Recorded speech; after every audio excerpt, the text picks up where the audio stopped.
दोस्तों नमस्कार, मैं हूं आलोक पाठक और आप देख रहे हैं खबर दस्तक। आपको याद होगा मध्य प्रदेश और राजस्थान में बच्चों की एक कफ सिरप पीने से कई मासूम बच्चों की जान चली गई। जब तक जांच की गई तो पता चला उसमें कुछ नशीला पदार्थ मिला हुआ था और उसमें कुछ ऐसी चीजें थी जिसकी वजह से इसको पीने के बाद कई मासूमों की जान चली गई थी। उसको लेकर तमाम राज्यों में छापेमारी की गई थी। उस कफ सिरप की वो कफ सिरप यूपी में भी बरामद हुई थी। खैर केंद्र ने उसके लिए एक स्पेशल टास्क फोर्स का गठन किया था। इधर बीच पता चला कि नकली कफ सिरप, ये नशीली कफ सिरप का कारोबार झारखंड की एक फर्म से हो रहा था। उत्तर प्रदेश, बिहार, नेपाल, झारखंड तक ये कफ सिरप सप्लाई किया जा रहा था और लगभग 100 करोड़ से ज्यादा की ये जो नशीली कफ सिरप इसको फर्जी बिलों की जगह की तरह फर्जी बिलों के जरिए सप्लाई किया गया था। और इस मामले का जो किंगपिन था वो प्रधानमंत्री के संसदीय क्षेत्र का रहने वाला शुभम जायसवाल था। शुभम जायसवाल के खिलाफ एफआईआर दर्ज हुई, उनके पिताजी के खिलाफ एफआईआर दर्ज हुई और वो जब इसकी जानकारी हुई तो जैसा अक्सर होता है मोदी सरकार में और योगी सरकार में, उसको भनक लग गई, वो पट्टा दुबई निकल गया, ऐसा मीडिया रिपोर्ट्स में दावा किया जा रहा है। और मजेदार बात यह है कि शुभम जायसवाल एक पूर्वांचल के बाहुबली के साथ उसकी तमाम तस्वीरें और वीडियो हैं। नाम मैं भी बताऊंगा, फोटो लग जाएगी, भी लगा देंगे। पूर्व विधायक और सांसद भी रह चुके हैं पूर्वांचल के बाहुबली के साथ कई वीडियोज और रील उसकी वायरल है। उसके अलावा वो भारतीय जनता पार्टी के कई नेताओं के साथ भी उसकी तस्वीरें हैं। कुछ लोग तो ये कह रहे थे कि वो भारतीय जनता पार्टी के टिकट पर एमएलसी बनने की तैयारी कर रहा था। अब शुभम जायसवाल तो भाग गया, तो अब तक कागज पत्थर पे जांच होनी शुरू हुई। तो जांच में पता चला कि एक देव कृपा मेडिकल एजेंसी नाम की फर्म झारखंड में बनाई गई थी 2024 में और इस फर्म के मालिक थे अमित सिंह टाटा। उसके जरिए ये कोडीन और फेंसिडिल की तमाम जो ये कफ सिरप सप्लाई की गई थी। अब दबाव था केंद्र का, तो आज, और ये इस दबाव की चर्चा लगातार पत्रकार साथी अभिषेक उपाध्याय अपनी ट्वीट में कर रहे थे। शुभम जायसवाल दुबई भाग गया था, प्रधानमंत्री के संसदीय क्षेत्र का रहने वाला था। उत्तर प्रदेश, मतलब मोदी जी की इमेज पे फर्क पड़ रहा था। तो आज यूपी एसटीएफ ने अमित सिंह टाटा को, जो कि देव कृपा मेडिकल एजेंसी के मालिक हैं, जो कि झारखंड में रजिस्टर्ड हैं, जो रहने वाले जौनपुर के हैं, उनको गिरफ्तार किया गया। गिरफ्तारी के बाद तमाम सोशल मीडिया पे वीडियो और ऑडियो वायरल है।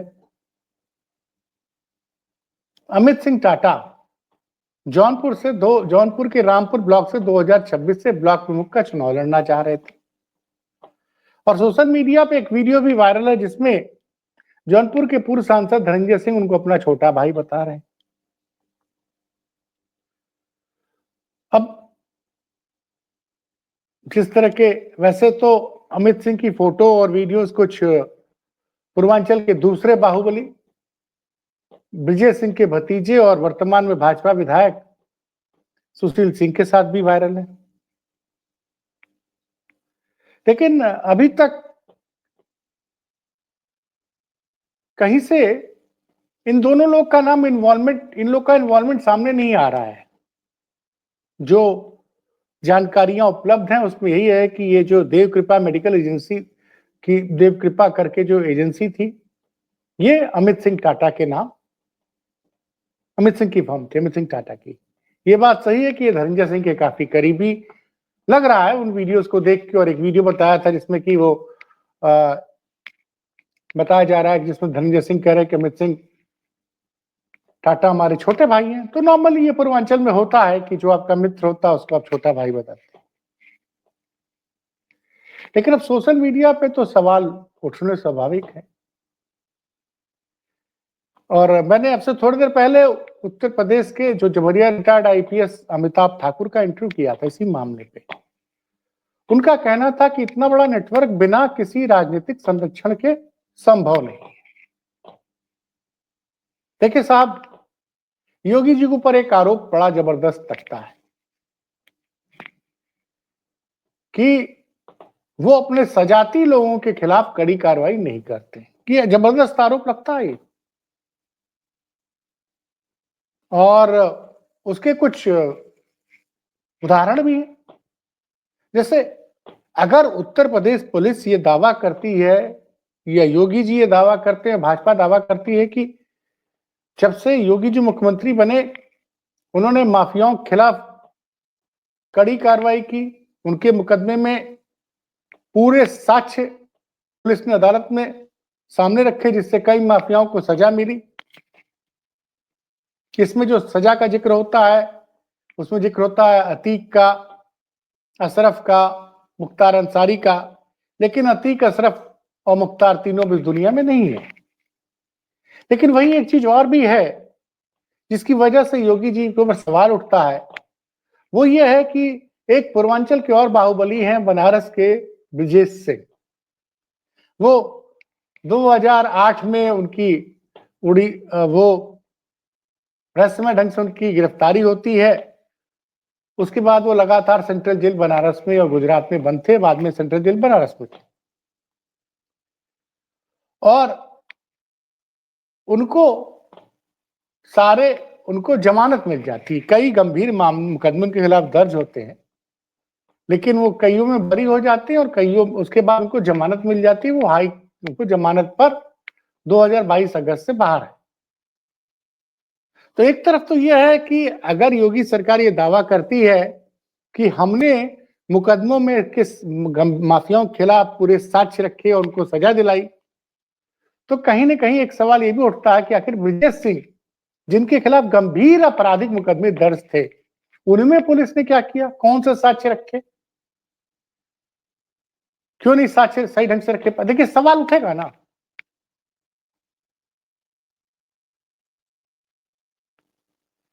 दूसरा, कई लोगों को जो जेल से रिहा भी किया गया है, उनकी सजा को भी माफ किया गया है। एक नाम आता है उदयभान कावरिया का, कावरिया बंधु। उनको राज्यपाल द्वारा उनकी सजा को माफ कर दिया गया है। और इसी तरह के कई और भी केसेस हैं। तो ये जो है असली अग्नि परीक्षा है। इस मामले में विपक्ष लगातार कह रहा है, Samajwadi party media cell tweet कर रहा है और वो पूछ रहा है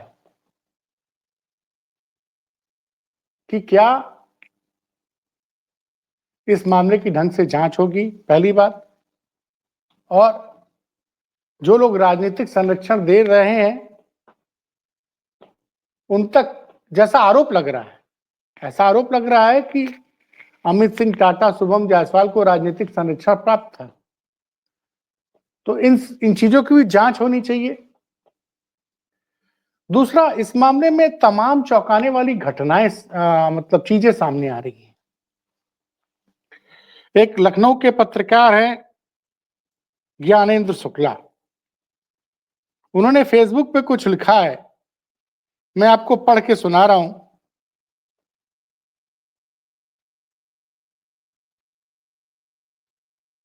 ज्ञानेंद्र शुक्ला जी ने जो फेसबुक पे लिखा है,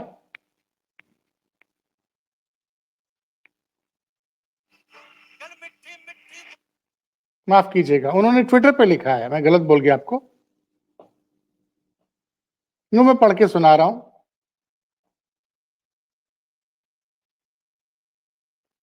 देखिए इस मामले में हो क्या रहा था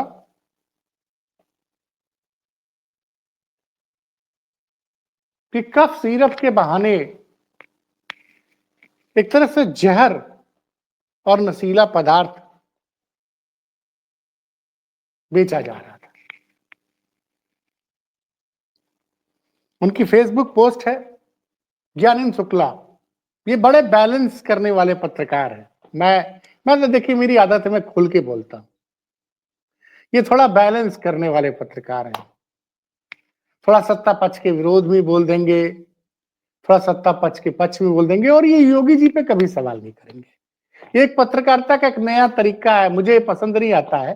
भाई उत्तर प्रदेश में हर अच्छी चीज का क्रेडिट अगर योगी जी लेंगे तो बुरी चीज का क्रेडिट भी योगी जी को जाना चाहिए, स्पष्ट सी बात है। तो इन्होंने जो लिखा है, मासूम बच्चों को मौत की नींद सुलाने वाले जहरीले कफ सिरप निर्माता गैंग के सदस्य अमित सिंह टाटा को एसटीएफ ने गिरफ्तार किया है। इस अंतरराष्ट्रीय तस्कर को एक बाहुबली का वरदहस्त प्राप्त था। देखिए ये लिख रहे हैं, इनकी भाषा सुनिए। इस अंतरराष्ट्रीय तस्कर को एक बाहुबली का वरदहस्त प्राप्त था। गैंग का किंगपिन शुभम जायसवाल फरार है, जो मैं बता चुका हूं। उसके साथ कई सफेदपोश देते थे, जिनकी मदद से उसके दुबई भाग जाने की आशंका है। चर्चा है, ये सबसे शर्मनाक पहलू है हमारी बिरादरी के लिए, मीडिया के लिए। खैर मैं तो गोदी मीडिया का हिस्सा नहीं हूं, लेकिन फिर भी है तो हमारे परिवार के हिस्से ना वो लोग, मीडिया के। चर्चा है कि वाराणसी के कुछ पत्रकार भी उनसे उपकृत थे। ये ज्ञानेंद्र शुक्ला लिख रहे हैं।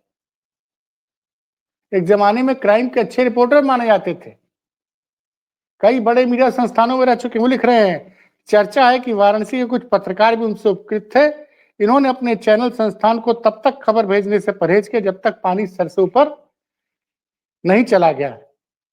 यहां तक कि कई कई शुरुआती खबरों में शुभम का नाम तक गुल कर दिया गया। जब तक इन मौत के सौदागरों के सरपरस्त दबोचे नहीं जाएंगे, तब तक इस खतरनाक नेटवर्क का खुलासा हो पाना असंभव है।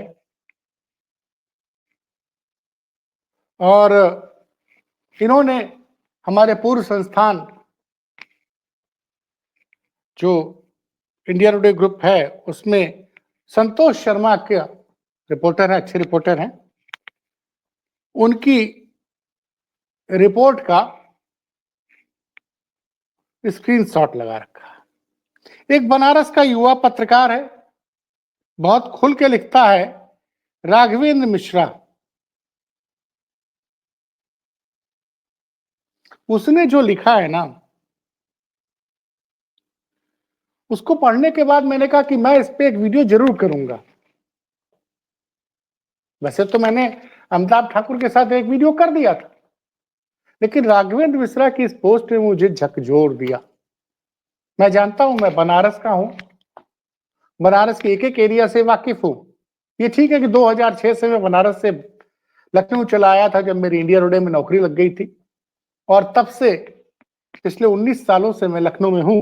लेकिन मेरा दिल, मेरा मन बनारस में ही रमा रहता है। तो राघवेंद्र छोटे भाई की तरह है, कई बड़े मीडिया संस्थानों में काम कर चुके हैं। ये लिख रहे हैं, कफ सिरप वाले मामले में सप्त सागर मंडी में मानो सबको पता था कि ये गैंग क्या कर रहा है, किस तरह से का कफ सिरप बेच रहा है, बच्चों को इसकी लत क्या बना दे रहा है। जी ये लाइन है ना, ये इसने मुझे झकझोर दिया कि बच्चों को इसकी लत क्या बना दे रहा है।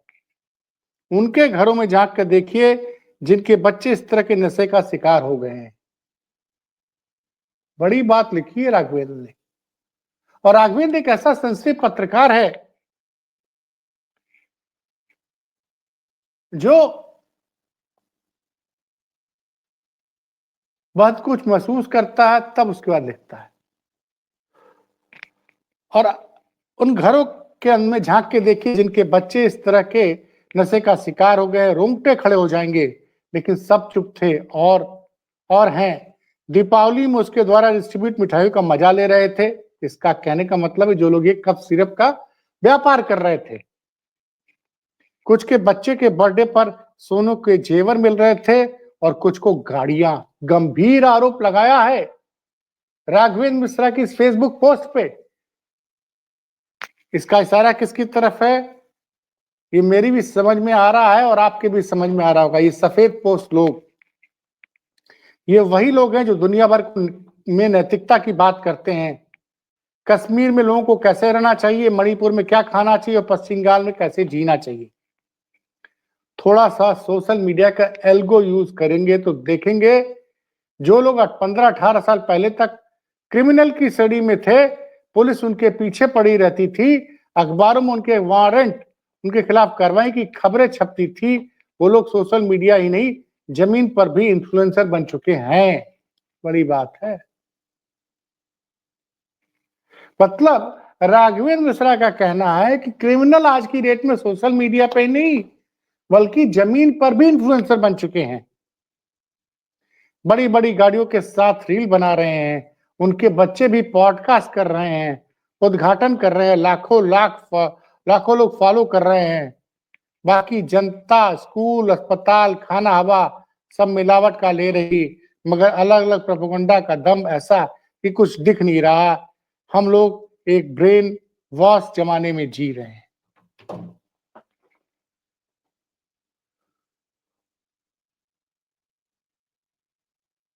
बड़ी बात है, पूर्वांचल की सबसे बड़ी दवा मंडी है सप्तसागर। जिस काशी विश्वनाथ मंदिर में महीने में 2 बार जाकर, कई बार तो महीने में 4 बार जाकर हमारे आदरणीय मुख्यमंत्री योगी आदित्यनाथ बाबा विश्वनाथ की पूजा आराधना गर्भगृह में बैठ कर करते हैं, जिस गर्भगृह में अब आम आदमी का जाना मुश्किल है, लेकिन चूंकि वो उत्तर प्रदेश के मुख्यमंत्री हैं, इसलिए वो गर्भगृह में बैठकर भगवान विश्वनाथ की पूजा आराधना करते हैं। उस विश्वनाथ मंदिर से सप्तसागर मंडी की दूरी 1.5 किलोमीटर भी नहीं है। और वीआईपी मूवमेंट में ये लोग मैदागिन चौराहे से जब विश्वनाथ मंदिर की तरफ चलते हैं तो मुश्किल से 100 मीटर बाद ही सप्तसागर की दवा मंडी पड़ती है। सवाल योगी आदित्यनाथ से है। आलोक पाठक सवाल पूछेंगे योगी आदित्यनाथ से। आप हर 15वें दिन जाते हैं वाराणसी, हर 15वें दिन आप समीक्षा करते हैं। आपका एलआईयू क्या कर रहा था, आपका स्वास्थ्य विभाग क्या महकमा क्या कर रहा था। आपकी मीटिंग में स्वास्थ्य विभाग के एडी तो जरूर आते होंगे, सीएमओ तो जरूर आते होंगे, जिले के पुलिस कमिश्नर भी आते होंगे। अब तो पुलिस कमिश्नर वहां है, कई डीसी, कई सीनियर आईपीएस अधिकारी पोस्टेड है बनारस में। ड्रग इंस्पेक्टर क्या कर रहे थे बनारस में? तो भैया विधायक भी सारे आपके, सांसद भी आपका, नगर निगम का में मेयर भी आपका, और ये सब कुछ संचालित हो रहा था। और सवाल मोदी जी से भी है कि मोदी जी आपके पास भी तो केंद्र सरकार प्रधानमंत्री है, आपके संसदीय क्षेत्र में लोग कैसे महंगी महंगी गाड़ियां खरीद रहे हैं, उनकी आय का क्या स्रोत है? इसका पता लगाने में इनकम टैक्स और ईडी क्यों फेल हो गई? यही मामला जो उजागर हुआ है बनारस में, यूपी में, कि 100 करोड़ की जहरीली कफ सिरप का को मार्केट में सप्लाई कर दिया गया। बनारस से लेकर, यूपी से लेकर झारखंड, बिहार, नेपाल तक इन लोग का नेटवर्क फैला हुआ था, बांग्लादेश तक। बहुत सही सवाल राघवेंद्र मिश्र ने उठाया है। इन बाहुबलियों की काफिले में इतनी गाड़ियां कहां से आती, इनकी आय का स्रोत क्या है?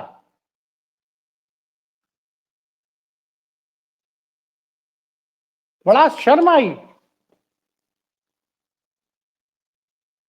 क्या इनकम टैक्स डिपार्टमेंट बनारस में सो रहा है? एलआईयू सो रही है, आईबी भी सो रही है। बनारस तो हाईली सेंसिटिव जिला है, प्रधानमंत्री का संसदीय निर्वाचन क्षेत्र है।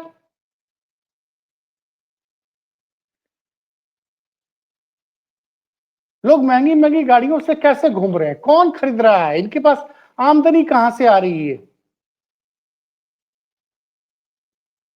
और इस बात की कैसे माना? और योगी जी अगर इस मामले की निष्पक्षता से जांच करा लिए तब तो योगी जी की छवि पे कोई दाग नहीं लगेगा। अन्यथा मैं बता दूं, उसी तरह का एक घोटाला मायावती के शासन के अंतिम सालों में लगा था, एनआरएचएम का घोटाला।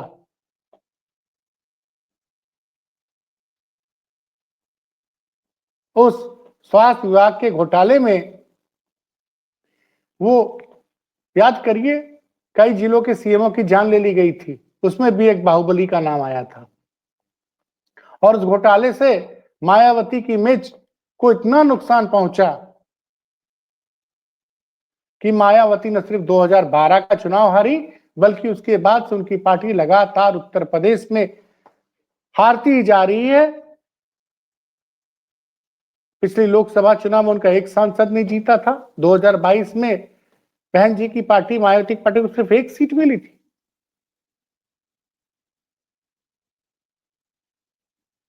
और कम से कम राघवेंद्र मिश्रा की फेसबुक पोस्ट, पत्रकार ज्ञानेंद्र शुक्ला का ट्विटर पे जो ट्वीट है, उसको पढ़ के तो अब तो अमित सिंह टाटा को गिरफ्तार कर लिया गया है, जिसके नाम पे बनी फॉर्म थी देव कृपा मेडिकल एजेंसी, जो धनबाद राजस्थान, धनबाद झारखंड में बनाई गई थी।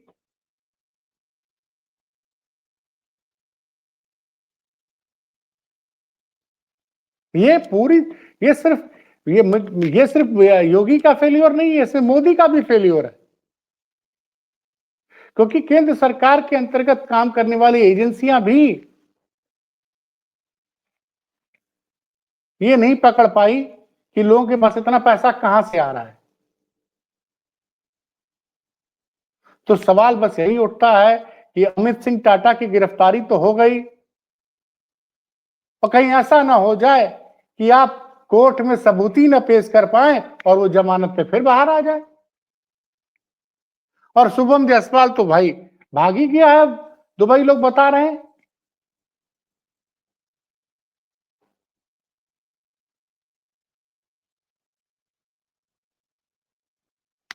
तो मैं कह रहा हूं फिर से,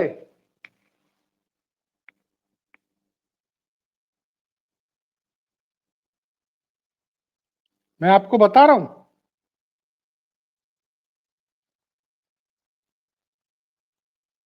केंद्र के दबाव में, जैसा पत्रकार अभिषेक उपाध्याय ने लिखा है कि केंद्र के दबाव में जानलेवा कफ सिरप मामले में बाहुबली का करीबी गिरफ्तार तो हो गया है।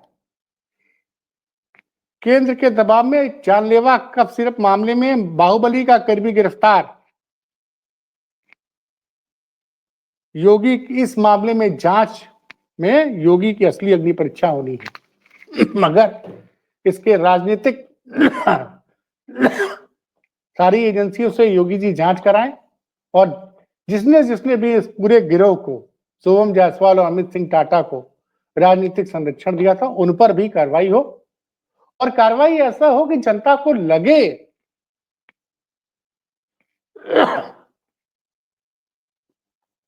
और जिन जिन लोगों ने इस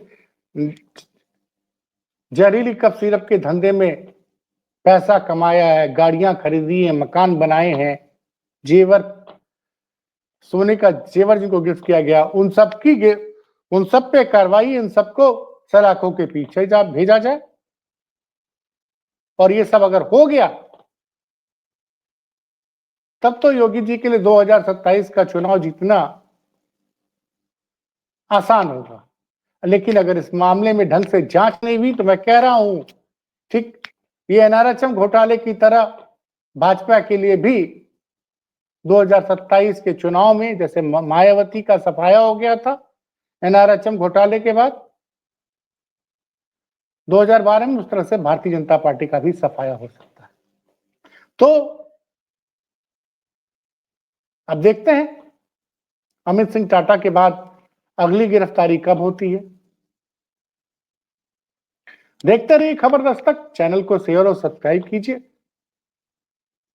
पूरी कोशिश रहेगी कि इस तरह के हर मामले में हम आपको सारी सटीक जानकारी आप तक पहुंचाएं।